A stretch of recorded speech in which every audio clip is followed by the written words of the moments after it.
ओम शांति 5-5-20 की वाणी है। मीठे बच्चे, तुम्हारा लव एक बाप से है, क्योंकि तुम्हें बेहद का वर्षा मिलता है।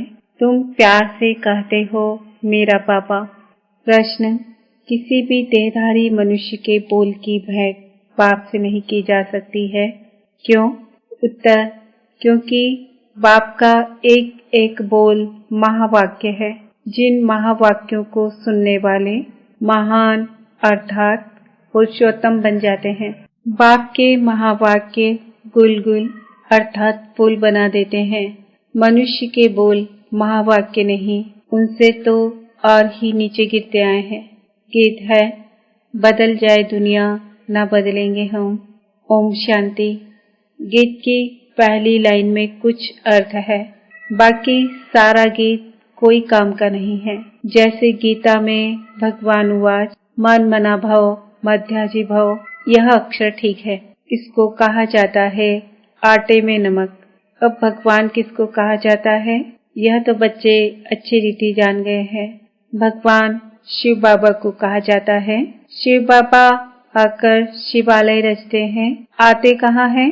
वैश्यालय में। खुद आकर कहते हैं, है मीठे मीठे लाडले सिकिल दे रूहानी बच्चों। सुनती तो आत्मा है ना। जानते हो हम आत्मा अविनाशी हैं, यह देह विनाशी है। हम आत्मा अब अपने परम पिता परमात्मा से महावाक्य सुन रहे हैं। महावाक्य एक परम पिता परमात्मा के ही हैं, जो महान पुरुष पुरुषोत्तम बनाते हैं। बाकी जो भी महात्माएं गुरु आदि हैं, उनके कोई महावाक्य नहीं है। शिवो हम जो कहते हैं वह भी सही वाक्य है नहीं। अभी तुम बाप से महावाक्य सुनकर गुलगुल बनते हो। कांटे और फूल में कितना फर्क है, अभी तुम बच्चे जानते हो। हमको कोई मनुष्य नहीं सुनाते हैं। इस पर शिव बाबा विराजमान है, वह भी आत्मा ही है, परंतु उनको कहा जाता है परमात्मा। अभी पतित आत्माएं कहती है परम आत्मा आओ, आकर हमको पावन बनाओ। वह है ही परम पिता परम बनाने वाला। तुम पुरुषोत्तम अर्थात सब पुरुषों में उत्तम पुरुष बनते हो। वह है देवताएं। परम पिता अक्षर बहुत मीठा है, सर्वव्यापी कह देते हैं, तो मीठापन आता नहीं। तुम्हारे में भी बहुत थोड़े हैं जो प्यार से अंदर याद करते हैं। वह स्त्री पुरुष तो एक दो को स्थूल में याद करते हैं। यह है आत्माओं को परमात्मा को याद करना बहुत प्यार से। भक्ति मार्ग में इतना प्यार से पूजा नहीं कर सकते, वह लव नहीं रहता। जानते ही नहीं तो लव कैसे हो। अभी तुम बच्चों का बहुत लव है। आत्मा कहती है मेरा बाबा। आत्माएं भाई भाई है ना, हर एक भाई कहते हैं। बाबा ने हमको अपना परिचय दिया है, परंतु वह लव नहीं कहा जाता है। जिससे कुछ मिलता है उसमें लव रहता है। बाप में बच्चों का लव रहता है, क्योंकि बाप से वर्षा मिलता है। जितना जास्ती वर्षा उतना बच्चे का जास्ती लव रहेगा। अगर बाप के पास कुछ भी प्रॉपर्टी है नहीं, दादी के पास है, तो फिर बाप में इतना लव नहीं रहेगा। फिर दादे से लव हो जाएगा, समझेंगे इससे पैसा मिलेगा। अभी तो है बेहद का बाप। तुम बच्चे जानते हो हमको बाप पढ़ाते हैं, यह तो बहुत ही खुशी की बात है। भगवान हमारा बाप है। जिस रचता बाप को कोई भी नहीं जानते हैं, न जानने के कारण फिर अपने को बाप कह देते हैं। जैसे बच्चे से पूछो तुम्हारा बाप कौन, आखिर कह देते हैं हम। अभी तुम बच्चे जानते हो उन सब बापों का बाप है जरूर। हमको जो अभी बेहद का बाप मिला है, उनका कोई बाप है नहीं। यह है ऊंचते ऊंच बाप। तो बच्चों के अंदर में खुशी रहनी चाहिए। उन यात्राओं पर जाते हैं तो वहाँ इतनी खुशी नहीं रहेगी, क्योंकि प्राप्ति कुछ है नहीं। सिर्फ दर्शन करने जाते हैं। मुफ्त में कितने धक्के खाते हैं। एक तो यह टिप्पण घिसी और दूसरा फिर पैसे की टिप्पण घिसती। पैसे बहुत खर्च करते, प्राप्ति कुछ नहीं। भक्ति मार्ग में अगर आमदनी होती तो भारतवासी बहुत साहूकार हो जाते। यह मंदिर आदि बनाने में करोड़ों रुपया खर्च करते हैं। सोमनाथ का मंदिर एक नहीं था, सब राजाओं के पास मंदिर थे। तुमको कितने पैसे दिए थे? 5000 वर्ष पहले तुमको विश्व का मालिक बनाया था। एक बाप ही ऐसे कहते हैं। आज से 5000 वर्ष पहले तुमको राजयोग सिखाकर ऐसा बनाया था। अभी तुम क्या बन गए हो? बुद्धि में आना चाहिए ना। हम कितना ऊंच थे, पुनर्जन्म लेते लेते एकदम पट आकर पड़े हैं, कौड़ी मिसल बन पड़े हैं। फिर अभी हम बाबा के पास जाते हैं, जो बाबा हमको विश्व का मालिक बनाते हैं। यह एक ही यात्रा है। जबकि आत्माओं को बाप मिलते हैं तो अंदर में वह लव रहना चाहिए। तुम बच्चे जब यहाँ आते हो तो बुद्धि में रहना चाहिए कि हम उस बाप के पास जाते हैं, जिनसे हमको फिर से विश्व की बादशाही मिलती है। वह बाप हमको शिक्षा देते हैं, बच्चे दैवी गुण धारण करो, सर्व शक्तिमान पतित पावन मुझ बाप को याद करो।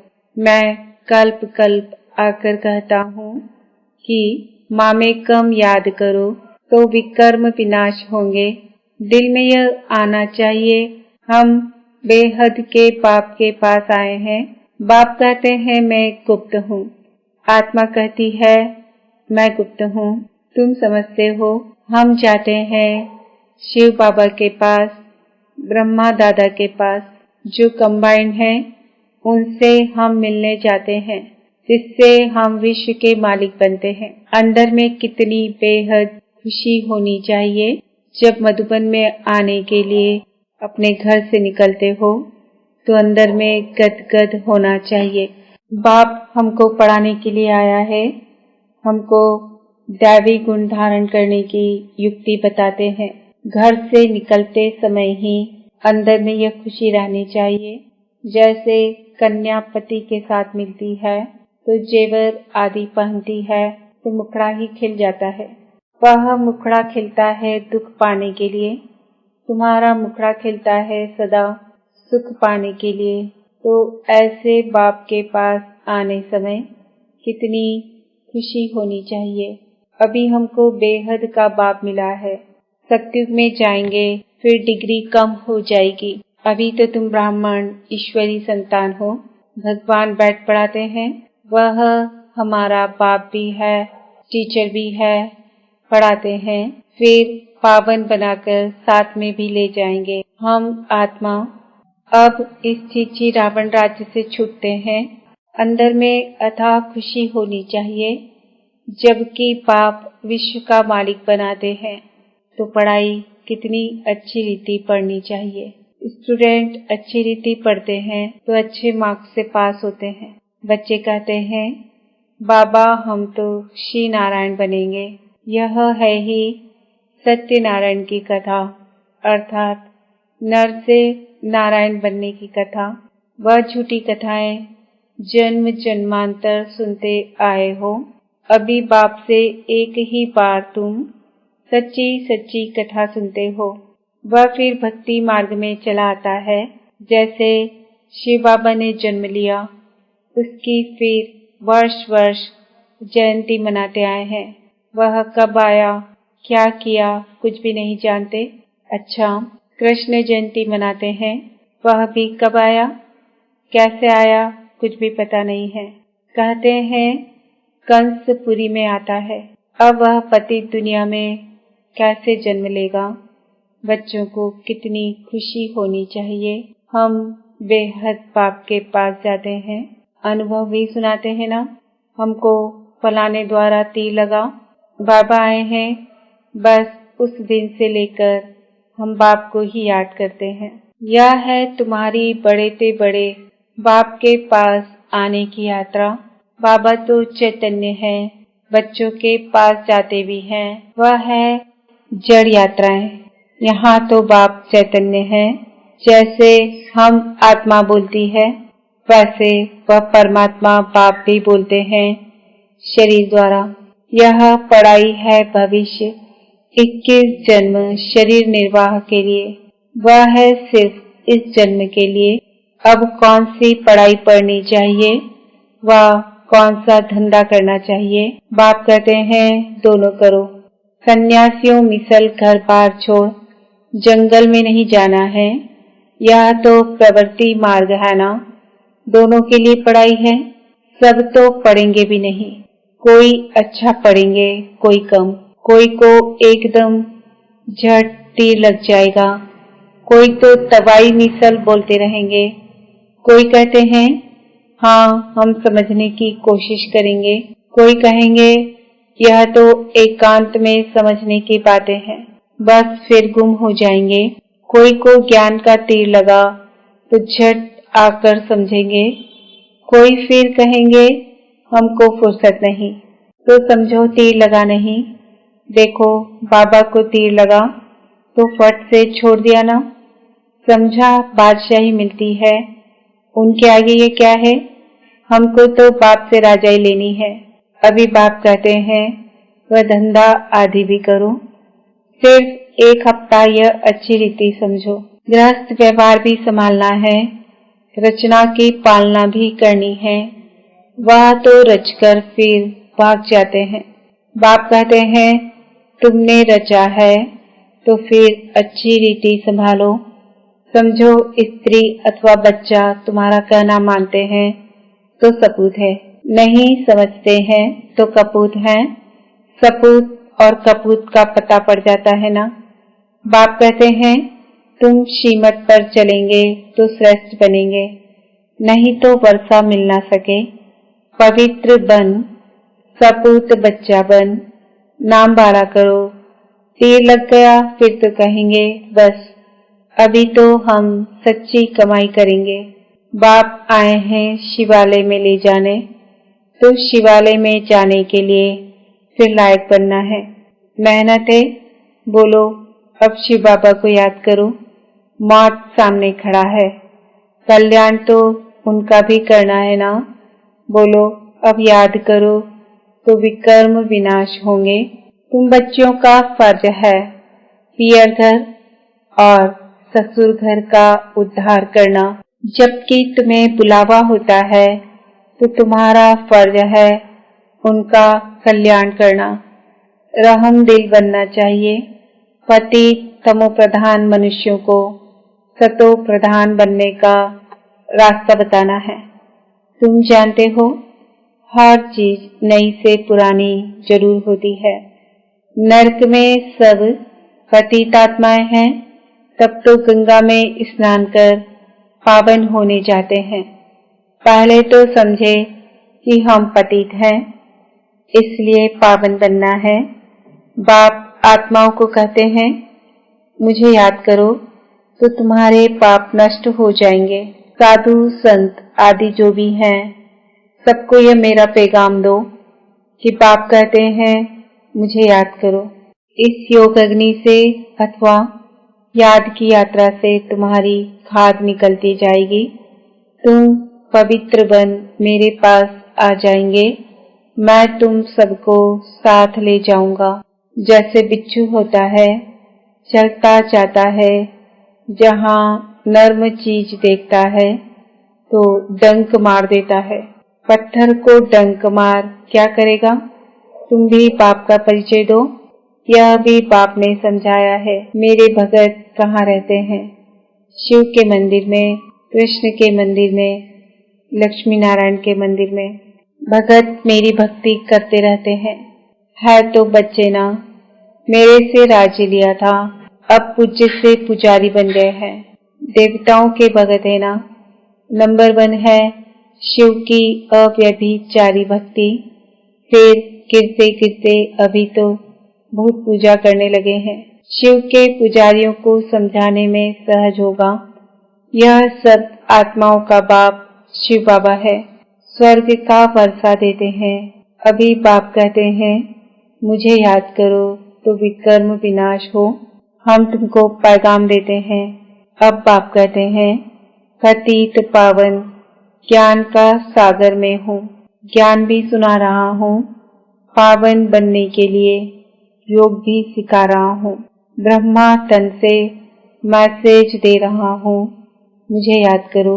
अपने 84 जन्मों को याद करो। तुमको भगत मिलेंगे मंदिरों में और फिर कुंभ के मेले में।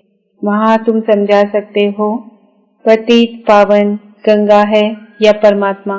तो बच्चों को ये खुशी रहनी चाहिए कि हम किसके पास जाते हैं। है कितना साधारण, क्या बड़ाई दिखाएं।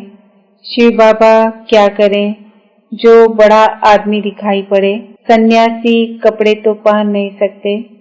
बात करते हैं मैं तो साधारण तन लेता हूँ, तुम ही राय दो कि मैं क्या करूँ, इस रथ को क्या श्रृंगारूं। वह हुसैन का घोड़ा निकालते हैं, उनको श्रृंगारते हैं। यहाँ शिव बाबा का रथ फिर बेल बना दिया है। बेल के मस्तक में गोल गोल शिव का चित्र दिखाते हैं। अब शिव बाबा बेल में कहाँ से आएगा? भला मंदिर में बेल क्यों रखा है? शंकर की सवारी कहते हैं। सूक्ष्म वतन में शंकर की सवारी होती है क्या? यह सब है भक्ति मार्ग जो ड्रामा में नूंद है। अच्छा, मीठे मीठे सिकिल दे बच्चों प्रति माता पिता बाप दादा का याद प्यार और गुड मॉर्निंग। रूहानी बाप की रूहानी बच्चों को नमस्ते। हम रूहानी बच्चों की रूहानी बाप दादा को याद प्यार गुड मॉर्निंग नमस्ते ओम शांति। धारणा के लिए मुख्य सार, अपने आप से प्रतिज्ञा करनी है कि अभी हम सच्ची कमाई करेंगे, स्वयं को शिवालय में चलने के लायक बनाएंगे, सपूत बच्चा बनकर श्रीमत पर चलकर बाप का नाम बाला करेंगे। रहम दिल बन तमो प्रधान मनुष्यों को सतो प्रधान बनाना है, सबका कल्याण करना है। मौत के पहले सबको बाप की याद दिलानी है।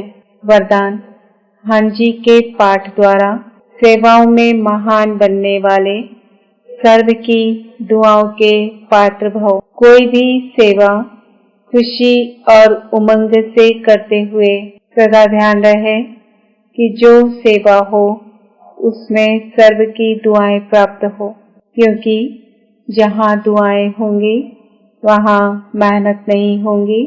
अभी यही लक्ष्य हो कि जिसके भी संपर्क में आए उसकी दुआएं लेते जाएं। हाँ जी का पाठ ही दुआएं लेने का साधन है। कोई रॉन्ग भी है तो उसे रॉन्ग कहकर धक्का देने के बजाय सहारा देकर खड़ा करो। सहयोगी बनो तो उससे भी संतुष्टता की दुआएं मिलेगी। जो दुआएं लेने में महान बनते हैं वे स्वतः महान बन जाते हैं। स्लोगन, हार्ड वर्कर के साथ साथ अपनी स्थिति भी हार्ड बनाने का लक्ष्य रखो। आज का समान है, मैं आत्मा सर्व की दुआओं की पात्र हूँ।